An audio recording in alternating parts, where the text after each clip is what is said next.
Se está recuperando, de hecho, se está recuperando de una forma, además, que estamos observando con, no voy a decir con intensidad, pero sí con un cierto brío, y lo estamos viendo en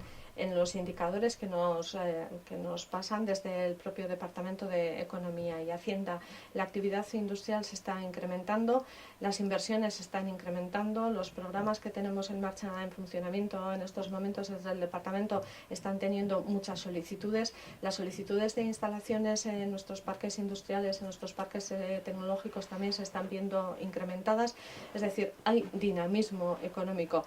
Pero es cierto que, como en cualquiera de las crisis, vamos a salir con una intensidad diferente, vamos a salir con una industria diferente, y esas famosas transiciones de las que estamos hablando también nos van a permitir tener otro tipo de actividades. Esa digitalización de la que estábamos hablando, pues en este momento se observa como la gran palanca de transformación, pero la economía asociada al medio ambiente, tal como hablábamos al inicio de la entrevista, también va a suponer un cambio en las formas de hacer y posibilidades para la generación o para el crecimiento de esas industrias que estaban quizá pues no tan en el centro de nuestra actividad y que ahora van a pasar a ser muy relevantes. Tenemos una industria que es bastante sostenible, pero que tiene todavía tarea por hacer, y en eso estamos empeñados, y la industria también está empeñada. Y yo sí quiero agradecer el comportamiento que estoy observando, la voluntad y la predisposición de, sobre todo, quizá la empresa o las empresas que más intensivas son en uso de la energía, y en muchas ocasiones, por ende, también son más emisiones de CO2 y también más generadores de residuos. La voluntad que tienen,